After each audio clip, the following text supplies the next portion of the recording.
Hello and welcome to Watch Parties here at Christ Community Church. I'm so glad you're joining us for this time. My name is Pastor Brad. I'm Pastor Joel. And we are really excited to be with you. We're going to have some fun during the next few moments. You could be joining us from someone's living room, from your dorm room, from your car, on your lunch break. Who knows where you're joining us from? You might be in a watch party full of people or a watch party of one, just kind of checking this out. However you're joining us, we are so glad you're here to pursue Jesus with us. We're going to spend a few moments tonight hearing a short teaching from us. Then we're going to have some discussion together.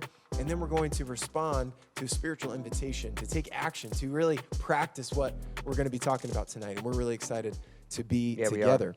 And we're going to jump right in and get to the good stuff because what we want to talk about tonight is we kind of want to summarize a little bit and kind of give you a little bit of the behind the scenes of a teaching series we've been in on Sundays as a church. We've been covering God is and kind of filling in the blank every Sunday. I've been talking about different attributes, characteristics of who God is, of how God is. And what we want to do during our time tonight is really talk about how it's important for us to really look at God and focus on God. Why it's important for us to see who He is and how He is, particularly how He is towards us and how He thinks about us, how He sees us. Because if we focus on God and see Him in that way and in the way that He truly is, then we can begin to see ourselves through His eyes, through a lens that doesn't focus so much on me like I usually do. It doesn't focus on my failures or trying to strive and do something. It focuses on who God says I am. There's a really good quote from Bill Johnson from a recent book that he just came out with called Born for Significance. And it says, since we were made in the image of God, our true self-worth comes from our understanding of Him and His nature. Seeing Him more clearly is what positions us to see ourselves from His point of view more clearly. And I think that's so important. The thing that you focus on in life, and I think in a lot of aspects of Christian living, what you focus on directly informs the direction that you're going to go. I think of a common experience that everybody has when you're a little kid and you are being taught how to ride a bicycle. You have your hands on the handlebars, and you're always taught the cardinal rule is to face forward. You don't look down, you don't look to the left or to the right, you face forward, because whatever direction your face is focused on is the direction that the bike is going to go. And it's a harsh lesson that happens to everybody, and you all have experienced this, where you're riding a bicycle for one of the first times down the road, and you see some friends on the side of the road or something on the side of the road, and you look over, and then the handlebars get turned, and you start to move in the direction that you're focusing. So we can focus ourselves on God who never changes, or we can set our focus, our value, on things that do change. I think the temptation for all of us is to look inside ourselves for significance or direction, but that just isn't always reliable. Right. Yeah. I love the illustration of a kid on a bike. Actually, I have a personal story. Do you mind if I share Oh, yeah, do it. So I remember being young and just kind of starting out in my relationship with God and really trying to pray and talk to God more and interact with Him. And I was also at the age where a bike was my primary mode of transportation. And so I'd ride, to the next neighborhood and connect with my friends and all that kind of stuff. And on this particular day, I'm thinking I had something on my mind that was bothering me, and I was praying about it. Can't remember exactly what it was, but I remember praying, and I'm going downhill down my street away from my house, praying. And this was before I realized that you can pray with your eyes open. And so I'm praying with my eyes closed and pedaling my bike. And all of a sudden, I open my eyes, and I'm now laying, kind of like sprawled out on the ground because I ran into my neighbor's mailbox. And luckily, I wasn't hurt. I think God protected me. He knew I was praying. He honored of what was going on in that moment. I didn't get hurt. I ripped my jeans a little bit, and my mom was upset because they were brand new jeans. I'm cringing inside. Everything else was fine. I knocked the mailbox over. But I learned a lesson, and if you don't take anything else away from tonight, you can pray with your eyes open, especially if you're driving a car or riding a bike. Write that down. Or something like that. But getting back to what we're talking about tonight, about your focus is important. It directly affects your trajectory, right, is kind of what we're talking about. And I think it's so hard sometimes to focus on the Lord, to see our significance in Him instead of, like you said, looking internally, or maybe even worse, trying to get our significance from other people and what they think about us. Yeah. I think it's hard for us to really find our true value in God because we really prefer to find our value in things that are measurable.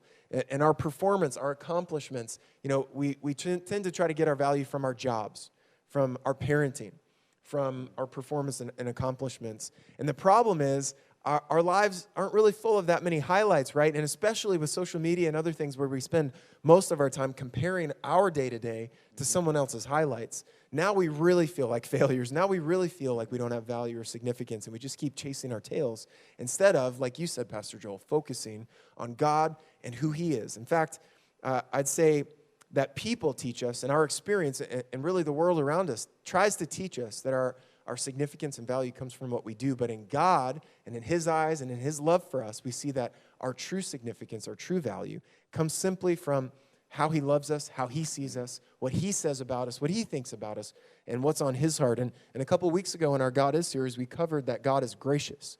And we talked about how in God's grace, He gives us unmerited favor. He gives us what we don't deserve just because He loves us. And that's the significance we should really be drawing on for our lives and for our value. Yeah. In Romans 5, verses 7 and 8, good scripture about this. It says, "Now, most people would not be willing to die for an upright person, though someone might perhaps be willing to die for a person who's especially good.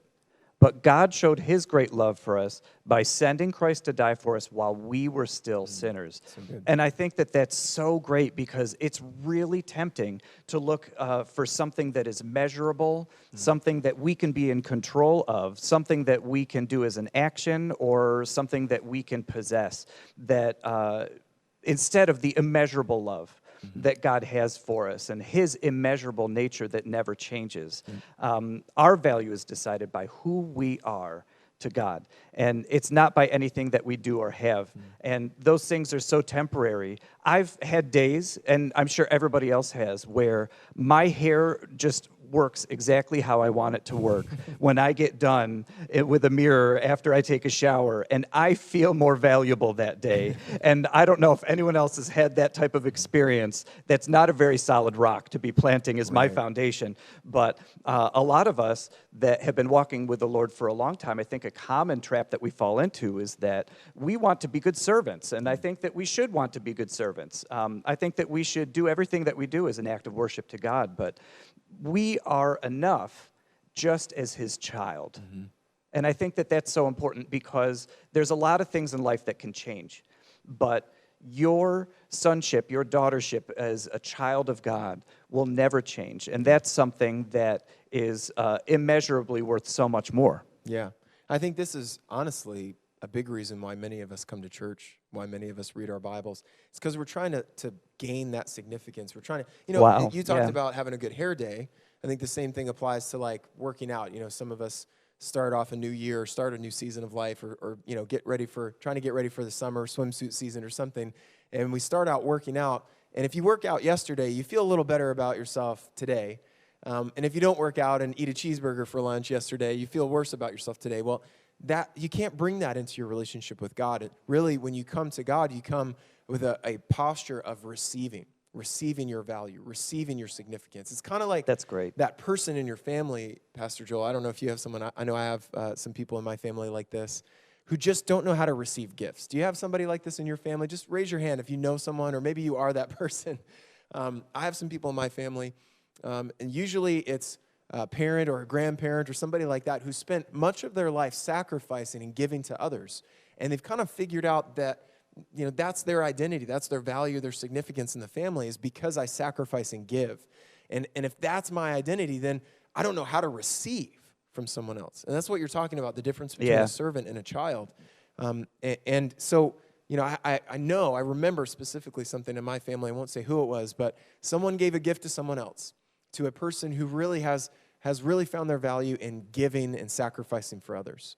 And they couldn't handle it. They couldn't keep the gift. They ended up returning it. They had a gift receipt, returned it, and gave the money for the gift back to the person who gave it to them, rather than thinking, well, this money was a gift to me and I can do something else with it. It wasn't that they didn't like the gift. They just couldn't handle receiving it. And I think we feel that way sometimes towards God, like, no, this grace is too much. This love is too much. Surely I need to do something to find my value and significance. And I think we feel more comfortable with that rather than just coming, receiving from Him. And receiving is a big part of what we're going to talk about tonight as we move on. But I really want to just focus in on this idea that you can't keep score in God's love. You can't keep score. Well, because God, you did this for me, I'll do this for you. And I feel bad because you did this for me. I've got to earn something. Or I want to feel better about myself, so I'll go to church, I'll read my Bible. No, don't do that. Just lean into the relationship as his child and the significance and value that comes from that. Yeah, it's like being at dinner and then somebody grabs the check. Yeah. And how hard is it to not say, I'll get the check the next time, Right. you know? But he took the check. We can't pay him back. Right. So right now we want to focus in on some discussion questions for you and your group, or you watching alone at home. We're going to give you 15 minutes afterwards, so we'll set a timer, and if you need more time, you can go ahead and pause the video. Yep. But the first question that we have for you is more of a reflection question. So what are some of the ways that you try to find significance outside of God's love for you? I think that we all are human, and let's just be realistic. A lot of times we want to be able to earn value, we want to be able to pay back, but the reality is being a child of God is enough. So what are some of the ways that you try to find significance outside of God's love for you? The second question is a focus question. What characteristic of God speaks to you most powerfully in this season of life? We've been going through this God Is series. We've been talking about a lot of the amazing attributes of God, and maybe there's others, but we can't cover everything in one series, but maybe there's others that are special to you and specific that you really rely on in Scripture or in prayer. What are characteristics of God that speak to you the most powerfully in this season of life? And then the last one is more of an action question. So, what is one way that you can declare your true significance in God this week? So this is something that might go beyond your watch party that you're at now. It might be something you need to pray about, maybe think through, and let's be strategic. Let's be intentional about this. What is one way that you can intentionally declare your true significance in God this week? So go ahead, take 15 minutes to discuss this. If you need more time, go ahead and pause it, and then we'll come back for the invitation at the end. See you soon.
Welcome back. I hope that was some really valuable discussion.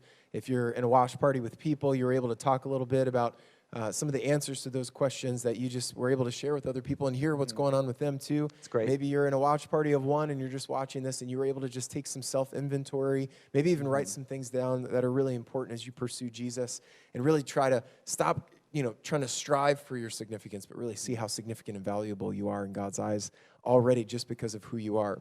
And we really want to try to, land the plane here in our time together by taking an opportunity, and we're inviting you to respond to the spiritual invitation by taking some time to receive.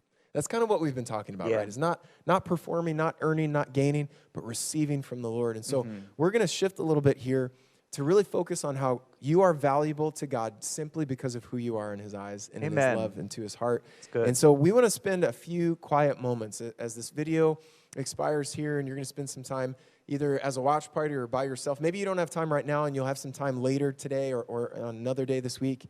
I want to encourage you, I'm inviting you to spend some quiet time just listening for God's voice. Maybe sit down with a journal and do, a little Matthew 6, right? Close the door, get to a secret place with the Lord, and just say, God, would you speak to me about my significance to you?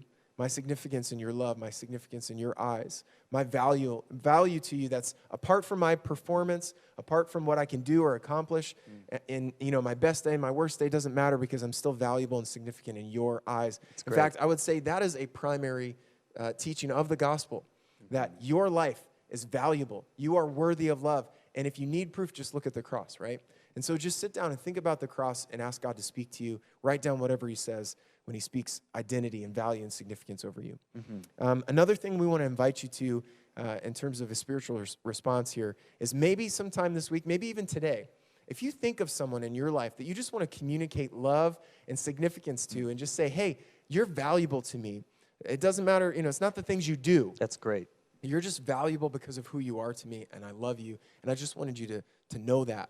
That could be really powerful and important and impactful to someone else's life. And so maybe it's a text, maybe it's a handwritten letter. I don't know what it might be, face-to-face, where you just know you need to communicate to someone how much you love them just because of who they are and just communicate the heart of God for them. We want to encourage you to do those two things. And as we begin to kind of wrap up the video, I want to say thank you for joining us tonight. In a few moments, we're going to maybe spend some time as a watch party doing these things, sitting and listening for God's voice. But we want to let you know that we're so excited that you joined us. We're looking forward to the weeks ahead as we pursue Jesus every week. And I want to say, if you're watching this and you've never been with us on a Sunday, maybe a friend invited you to their house for a watch party, or maybe you're doing this just to kind of check out our church before coming to visit, you can go to our website, cccbrockport.org, click on Plan a Visit, and get a lot of your questions answered right there about how to, what should I do, what should I wear, what kind of things can I expect. And we're really looking forward to being with you on a Sunday sometime soon. We're also looking forward to pursuing Jesus through these watch parties together. And I had a lot of fun. How about you, Pastor Joel? Yeah, I did. Yeah, amen. Yeah, I hope you have a great rest of your week. We're praying for you. Love you. And we'll see you soon.